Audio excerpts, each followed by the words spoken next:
What's up, fans? Or what's up, sports fans? I guess is a better way to look at it. Ryan and Matt here. NBA preseason is in full mode right now, which means the NBA regular season is only a few days away. Wanted to take a few minutes today and go through what we call NBA DFS for beginners.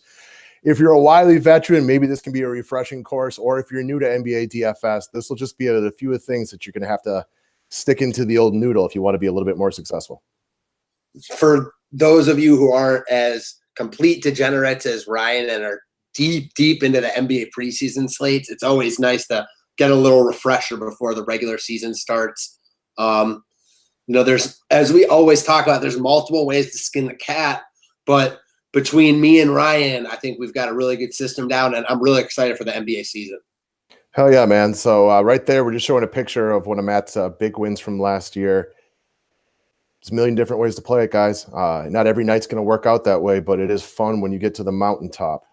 All that being said, if you are new to the station, if you want to play NBA DFS competitively this year, we are going to be on here basically every single day this year. We will do short shows for the public. We'll give out a couple of plays that we're looking at for the night.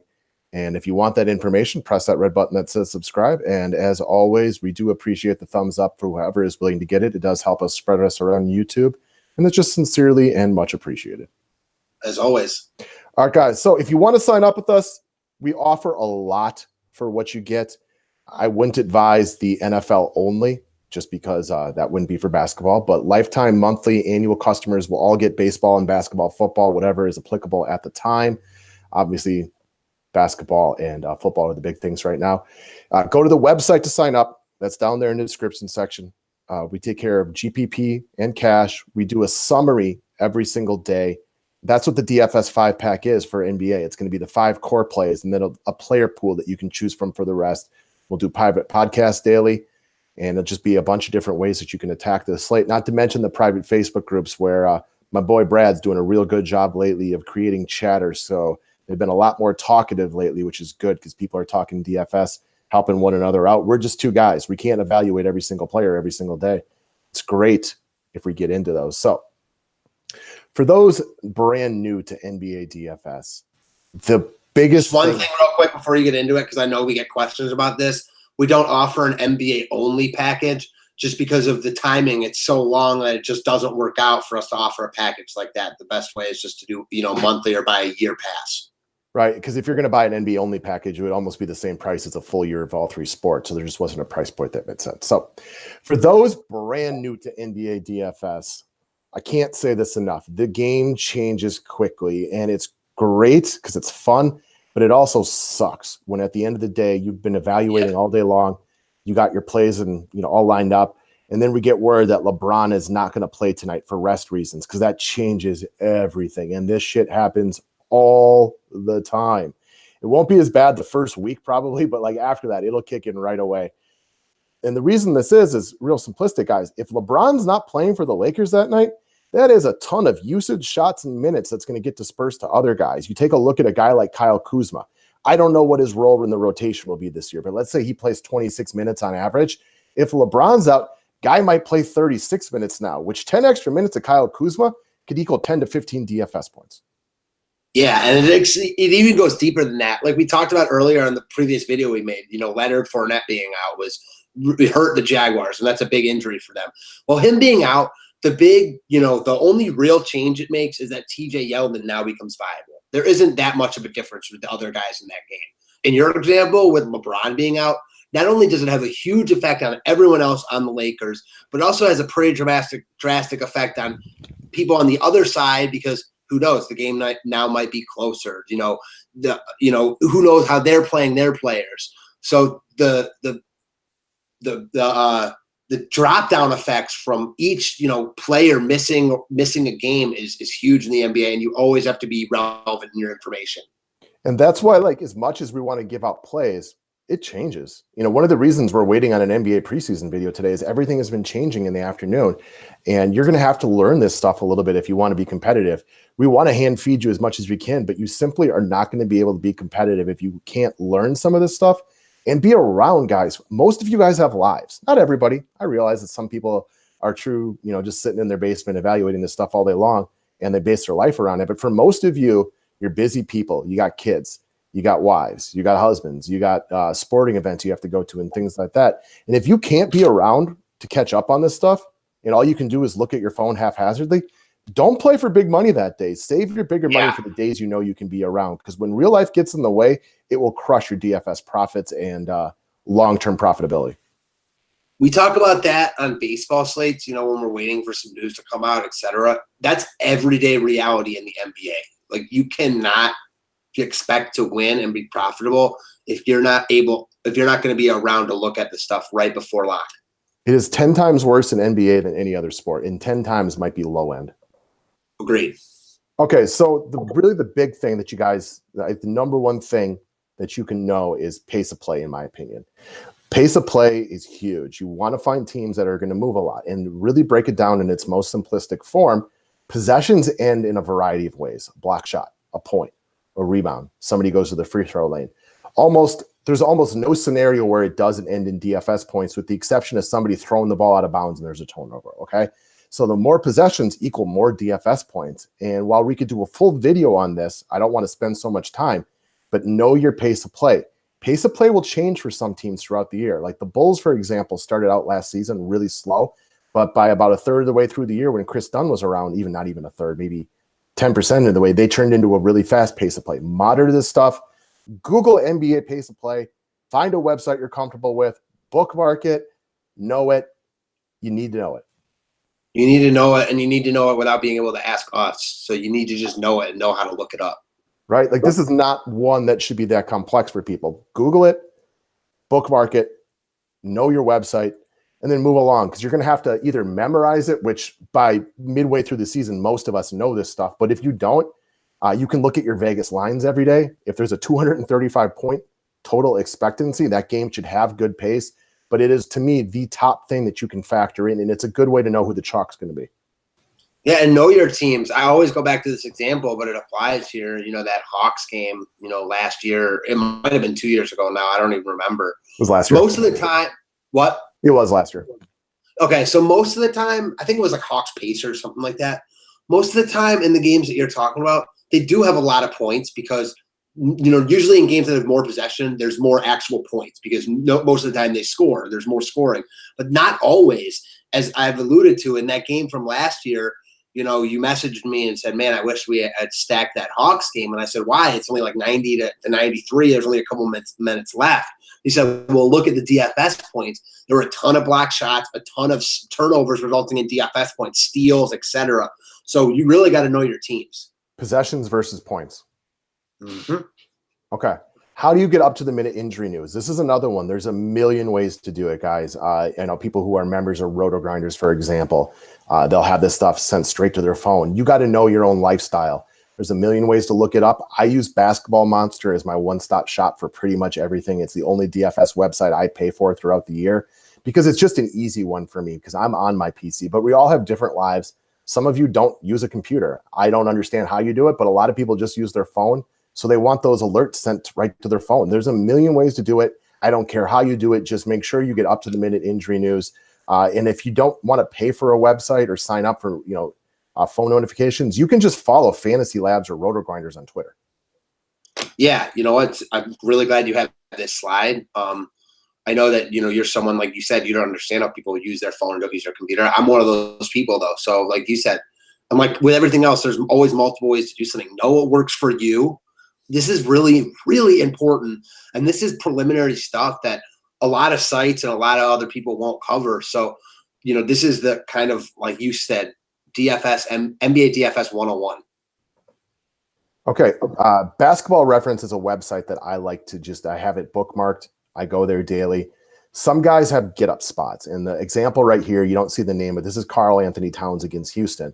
And this is one we wrote all season last season because not everybody was wise to it at first. Karl Anthony Towns just killed the Houston Rockets from a DFS perspective. They kept losing, but he kept getting big point totals. You can go to Basketball Reference. It's easy to use. You can check stat lines against certain teams. Now, you have to know that 3 years ago, two teams may have been totally different, so it wouldn't have mattered, but you can really easy toggle between dates, opponents, and point totals. It just gives you a really easy website to use. It's called Basketball Reference. Most of you probably have looked at football or NFL Reference or MLB. Just simple. And a lot of people, and you always touch on this, a lot of people won't do this simply because people are lazy. So if this isn't hard stuff to do, but most people are lazy. And that's why I talked about, like, for me, it would be ever difficult to use my phone, because on a computer, I can go between 4 websites in 5 seconds. Whereas you have like multiple screens on some people's computers. The guys who are doing like 150 multi-entry, I mean, they usually got little systems set up. And it just, for me, it's easier to toggle between websites on a computer, which is why I'm big on that. I get it. All right, next up. So this is another big one. We've already touched on pace of play, but it's called exposing the team's weaknesses and finding out what certain teams have trouble defending. And a couple of them we'll get to on the next page. And this is another one. There's a million websites you can look at these things up on. You got to get to understand it. And it's also easier once you learn the team's weaknesses, like you can just remember it. So in the per of quick evaluation, like you can know right here, Brooklyn, Milwaukee, Atlanta, Chicago all gave up tons of points to the center position last year. How many times last year, Matt, did we just plug in big men against the Bucks? Yeah, like pretty much anytime there was a big man to plug in. And I do want to remind people that modern day NBA is not, it's almost positionless. So if a team struggles against the center, well, sometimes power forwards are also good to look at because it's a certain thing that they struggle with. And that might be defending, rebounding or giving up a lot of block shots, for example. So you got to look at this with a grain of salt sometimes on just strictly positions, and you have to kind of understand it a little bit more, but find out what teams are bad at and just look up a couple of websites, get to know it. And I know it's easier just to have somebody tell you than to get to know it, but if you want to be better, understand it. For sure. Like right here, like just looking at the top, like obviously you don't want to live and die by this, but like just looking at the top, like you probably don't want to start an average shooting guard against Brooklyn, but an average center, sure, why not? Right? Like they eat against them because teams have weaknesses. And that's my favorite part about DFS. Find out what teams can't do, expose their weakness, take advantage of it. And when you can find those things early, or even better, find out because a certain person is out that a team now has a weakness. We rode perimeter players against the Cavaliers to start last season for about a month, and it was money. Every single time the Cavs were on the roster, I think we crushed for about 3 or 4 straight weeks until they fixed their defensive perimeter issues. I mean, you remember Tim Hardaway Jr., right, Matt? Oh, yeah. Chris Middleton, we used him once. It was crush spot, and not everybody was wise to yet. So if you can get on it early, it's beneficial, but find teams' weaknesses.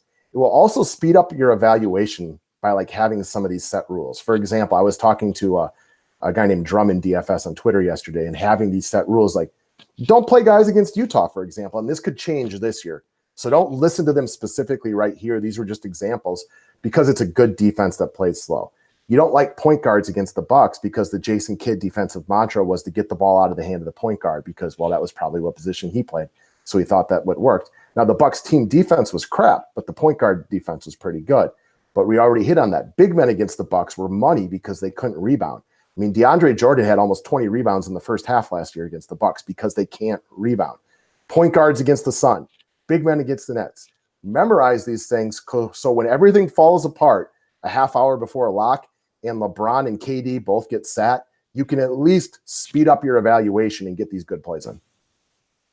Okay, I like the last point you said. It's hard for me to get on board with set rules because we always talk about how you have to view each slate independently, but that's not really arguing with what you said here because you just have to know the defaults, know like where to go if you're in a scramble.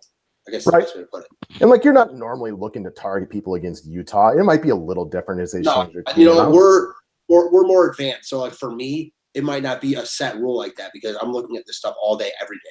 But for someone who's not, like, don't play someone against Utah. Right? It's just easier. It's not saying never, but as a cardinal rule, it's just simpler to be like, I'm not going to attack Utah when I also got the Pelicans on this slate with a better pace of play and worse defense. Yeah, it goes what you always talk about. And honestly, I've been thinking about this because you mentioned it in football. I think that almost all sports are really matchup based when you break it down. Football, obviously, basketball, matchups. And then baseball, it's really batter versus pitcher. So really, when it's all said and done, it's all matchup based, Definitely. Okay, player projections. So there's a million places to get them. Big part for me is it also will speed up your evaluation process. You're going to have to turn on a dime when playing NBA DFS because of all the scratches, and they get worse and worse as the year progresses. For me, I buy Basketball Monster every year for a multiple variety of reasons. 1, it's not very expensive. 2, I can get all the information I need right there. 3, Roto Grinders takes forever to update their player projections, whereas Basketball Monster does it almost instantaneously, and the website loads just quicker. And I know that seems foolish and doesn't seem like a big deal, but if it saves me a minute every day, and we know how that crunch time is at the end of the day, if I can get my website to load instantly as opposed to waiting on it, it's better for me. But you want to go to Roto Grinders for chalk. Like, I don't really love the Roto Grinders website. I don't use it that much, but I do like the Kevin Roth weather report. And I like to check player projections for basketball because I want to know where the whole crowd is going to go. I want to know who's going to be chalky on the day. And because they're the biggest name in DFS, they have the biggest sway over the field. Definitely. I think their stuff on the phone, like their app and their updates, like that they send you, works a lot better than their website. You don't like to use your phone that much. So again, this is another example of find what works for you. Right. And I just like Basketball Monster. I'm comfortable with it. I don't use all the little gimmicks they give you, but their projections are more accurate, in my opinion, than other places. I think they do a great job. And I like that I can get my updates and my player projections from them very quickly for not a lot of money. It is worth the $100 to me, and not just because it's a tax deduction. It just works better for me, but that's up to each and every individual. Yes, sir. Okay. Learning what you need to expect out of a guy. And so, like, I just did a quick screenshot of some of the guys available in the first slate. Knowing what you need to expect out of them. So you're looking for a 5 ratio on a player in cash games. Needs to be your target goal. Well, what does that mean? If you look at a guy like Ben Simmons with a salary of $8,400, in a cash game, your target goal on him is multiply that by 5, which comes out to about 42 DraftKings points. Now, there are going to be slates. I've won cash games with 175, and I have not placed in GPPs with 300. But your target goal going into a slate needs to be about 250 for cash and about 300 on GPP. Now, if there's a chalk 3K guy that goes for 40 points, then the cash line is going to be up. But that doesn't mean your target goal wasn't to evaluate players based on a ratio of 5. Because it's not like everybody crushed that day, but when 3 chalk plays go off, yeah, the cash line's up that day. Yeah, great way to put it there. Basketball, and this is another reason why people love basketball, it's the easiest to evaluate in that sense because, like you just said, you want 5 times in cash, 6 times in GPP, and that's pretty much a standard rule. Again, you went into what can happen. Sure, on each slate, it has to be viewed independently, but that's what you're going for when you evaluate. That's what you want to look at. And if you get 6 to 7 times all your guys in GPP, you're doing well that night. And if you get 1 or 2 of those guys to get 10 times value, which is kind of what you need, you could be taking home a tournament. It's very easy to evaluate in that sense. Yep, do your math. A 5K player, you want 25 points in cash games. Now, if the cash line's 300 because 2 chalk guys go off, that doesn't mean your 25-point guy was bad. It just means 2 chalk guys went off and they bumped up the cash line, not all 8 players in your lineup.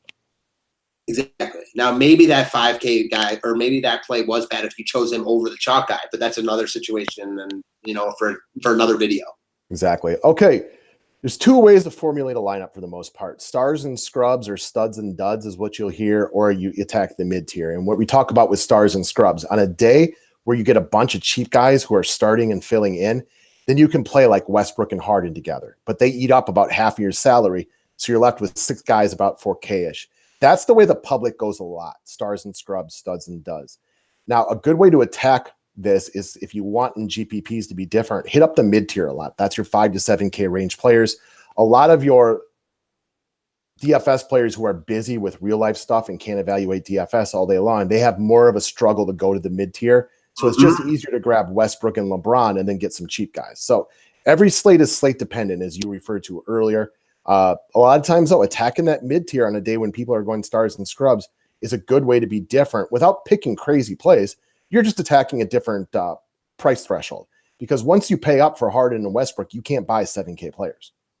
And I think that, it's not that you like to be so much different in basketball than in cash, in tournaments and in cash, but I think that a big reason why, tournaments are different for you, unlike the other sports, the roster construction is different. Because like you said, people don't go to the mid-tier, and it's not like they're bad plays. It's just a completely different type of roster construction.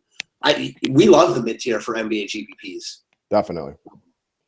Okay, how contrarian do I need to be in GPPs? So I do think this is a struggle for a lot of people early on. And I will say that when I first started playing 4 or 5 years ago, I was trying to be way too different. So I didn't even look at which pictures I pulled up. I just went back to my NBA GPP file because I thought it would be easier just to kind of even surprise myself.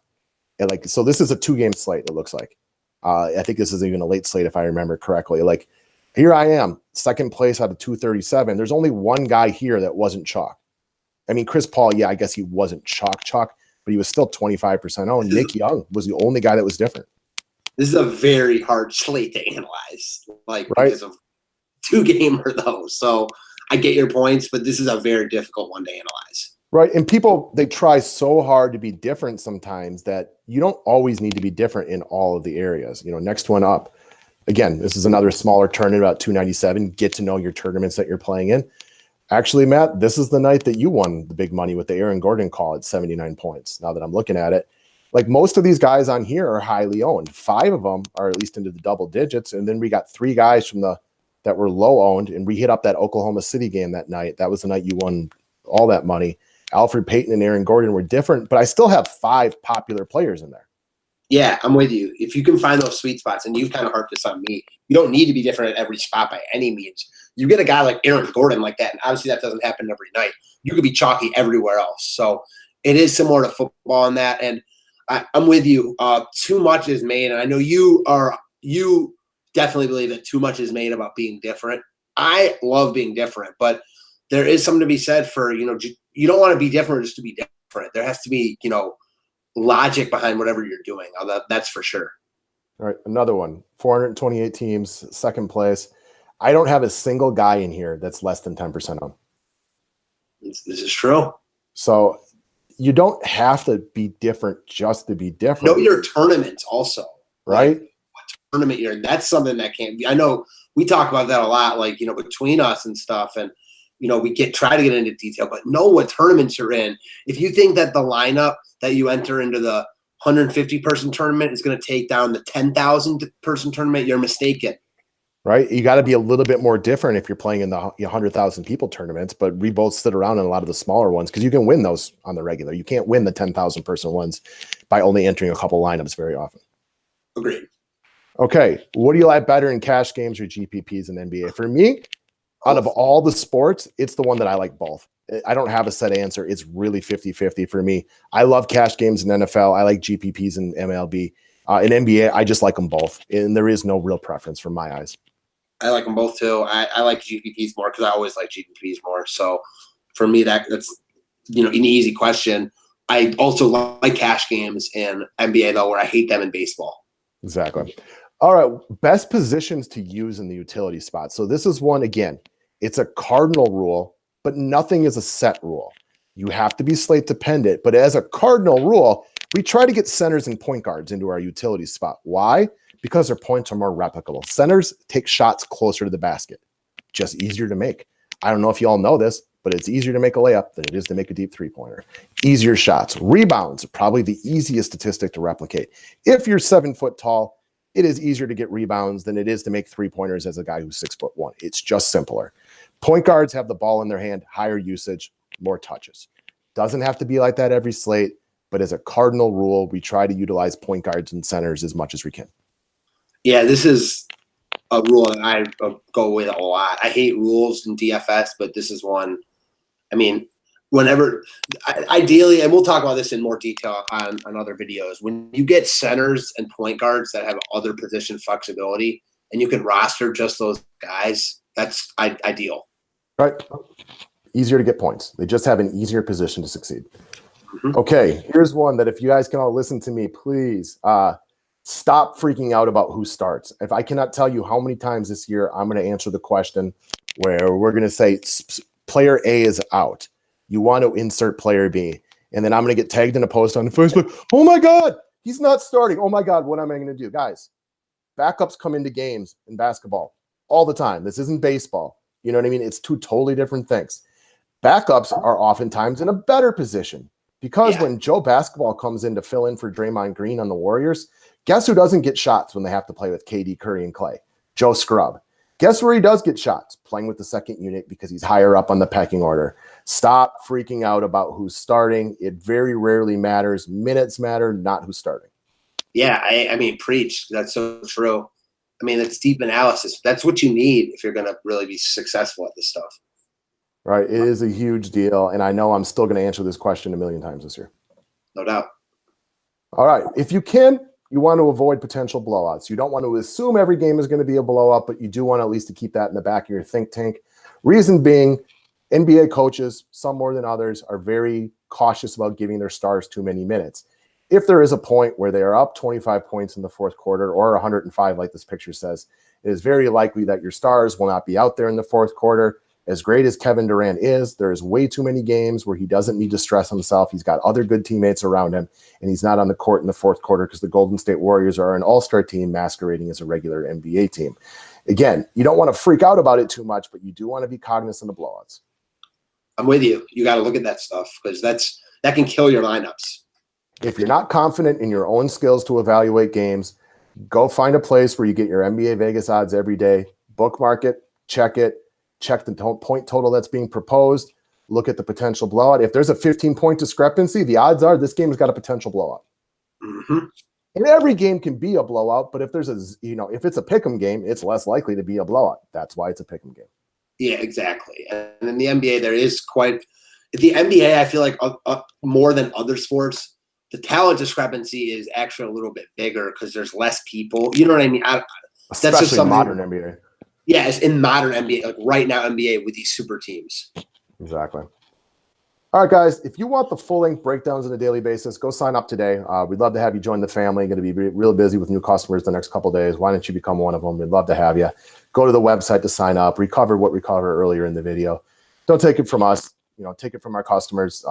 We, more than anybody, well, not more than anybody, there's other people out there too, but we're trying. I guarantee every day we will do our best to help you win. We both had success of some sort within the industry. We will do our best to try to pass on that knowledge. We can't do full lineup sharing, so I can't guarantee you'll get the same results, but we will try our hardest to help you win. And thank you for watching. Yeah, thanks, guys. And just to piggyback off that, most of the time when we have success, you guys have success because we play the guys that we talk about. I mean, we're very transparent with it. Yep. Pretty much almost always without question. To a fault sometimes. Like I'll evaluate somebody and put them out there early in the day. And even though I'll like somebody better 4 hours later, I might still play him because I talked about him. And I don't want to be the guy who recommends all these guys and tries to slide in the back door with somebody else. We also don't have the viewership. We don't have the footprint in the DFS world, the corrupt ownership. Yeah, we can have a little influence, but it's not like Roto Grinders or Fantasy Labs or something. Definitely. And you always talk about, we make these videos and we got to get them out before game time so stuff changes. Well, we actually, and I know this is something that you've harped on me, the earlier we get them out, the better, because we want more people to watch them. So it's not even something that we want to wait. We want to get them out early. Definitely. All right, guys, I got to go get my kids from school. They're going to be late, or I'm going to be late. So have a good one, and thank you for watching. Thanks, guys.